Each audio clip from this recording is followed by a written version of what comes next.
بسم اللہ الرحمن الرحیم۔ السلام علیکم ورحمۃ اللہ وبرکاتہ۔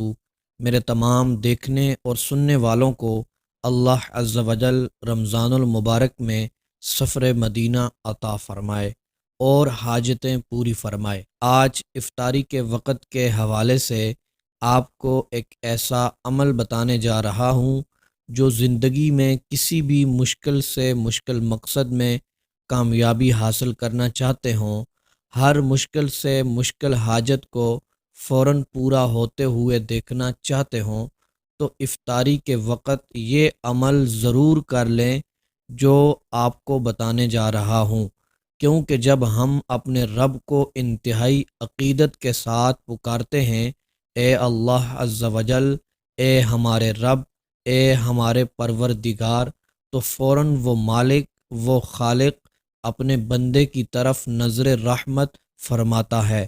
آج کا یہ عمل ماہ رمضان کے بہت ہی عظمتوں اور بہت ہی برکتوں والے روزہ مبارک اور افطاری کے حوالے سے ہے۔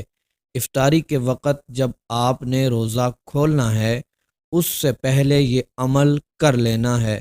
انشاءاللہ عز و جل دنیا کا کوئی بھی ایسا کام جو ناممکن ہو، اس عمل سے ممکن بن جائے گا۔ کوئی بھی بڑے سے بڑا مقصد ہو جو آج تک پورا نہ ہوا ہو، تو وہ مقصد بھی پورا ہو جائے گا۔ دوستو، روزے دار کو دو بڑی خوشیاں نصیب ہوتی ہیں۔ پیارے آقا کریم صلی اللہ تعالی علیہ وآلہ وسلم نے ارشاد فرمایا، پہلی خوشی اس وقت ہوتی ہے جب وہ روزہ افطار کرنے لگتا ہے، اور دوسری خوشی تب ہوگی جب وہ اپنے رب سے ملاقات کرے گا۔ ماہ رمضان کی فضیلت کے کیا کہنے، اس کی تو ہر گھڑی رحمت والی ہوتی ہے۔ اس مہینے میں اجر و ثواب بہت بڑھ جاتا ہے۔ نفل کا ثواب فرض کے برابر ہو جاتا ہے، اور فرض کا ثواب 70 گنا کر دیا جاتا ہے۔ بلکہ اس مہینے میں روزہ دار کا سونا بھی عبادت میں شمار ہو جاتا ہے۔ عرش اٹھانے والے فرشتے روزے دار کی دعا پر آمین کہتے ہیں۔ ایک روایت کے مطابق سمندر کی مچھلیاں افطار تک استغفار کرتی رہتی ہیں روزہ دار کے لیے۔ دوستو، یہ سب انتظامات کس لیے ہیں؟ صرف اللہ عز و جل اپنے بندوں کے لیے کرتا ہے۔ جو کوئی اس ماہ رمضان کو پا لیتا ہے وہ بہت ہی زیادہ خوش نصیب ہوتا ہے۔ جو ماہ رمضان کے روزے رکھ لیتا ہے، قرآن پاک کی تلاوت کرتا ہے، اللہ عز و جل کو یاد کرتا ہے، تو وہ دنیا کی ہر شے کو پا لیتا ہے۔ آخرت کا تو مقام ہی الگ ہے، لیکن ساتھ ساتھ دنیا میں بھی وہ سب کچھ حاصل کر لیتا ہے۔ دوستو، دنیا میں کتنے ہی ایسے لوگ ہوں گے جن کے دلوں میں پتہ نہیں کتنی کتنی دیر سے حاجات موجود ہوں گی، بڑے سے بڑا مقصد ہوگا، بڑی سی بڑی کامیابی چاہتے ہوں گے۔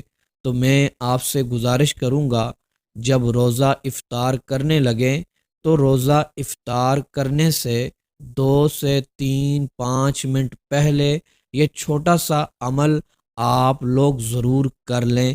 وہ عمل آپ کو بتانے جا رہا ہوں، نوٹ فرما لیں۔ وہ عمل کیا ہے، کس طرح کرنا ہے، یہ بات نوٹ فرما لیں۔ سب سے پہلے روزہ افطار آپ نے کرنا ہے، کھجور سے کرنا ہے، کیونکہ یہ سنت مبارکہ ہے۔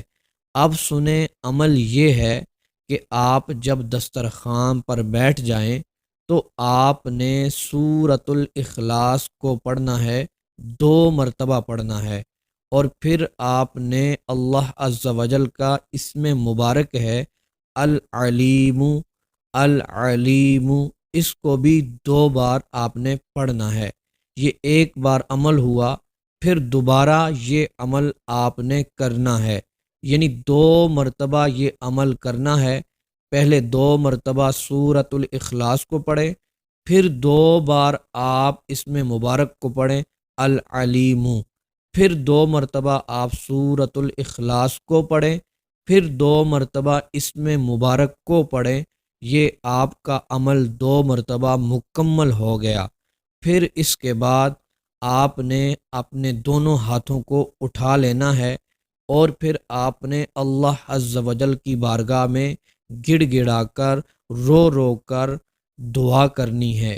یہ وہ وقت ہوتا ہے جس میں دعائیں قبول ہوتی ہیں۔ انشاءاللہ عز و جل میرا مالک، جس کو اپنے بندے کی، روزے دار کی منہ سے آنے والی بو سے اتنا زیادہ پیار ہے، اتنی محبت ہے کہ جب وہ بندہ قرآن پاک کی تلاوت کر کے اللہ عز و جل کے اسم مبارک سے یاد کرے گا تو اللہ عز و جل اپنے بندے کے ہر مقصد کو، ہر حاجت کو، ہر مراد کو پورا فرما دے گا۔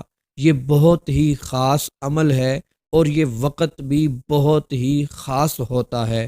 تو دوستو، آپ سے گزارش کروں گا، یہ رمضان المبارک کا مہینہ گزر رہا ہے، اس کے ہر دن یہ عمل کریں گے، انشاءاللہ عز و جل آپ کی ہر حاجت پوری ہوگی، ہر مقصد پورا ہوگا اور ہر مراد پوری ہو جائے گی۔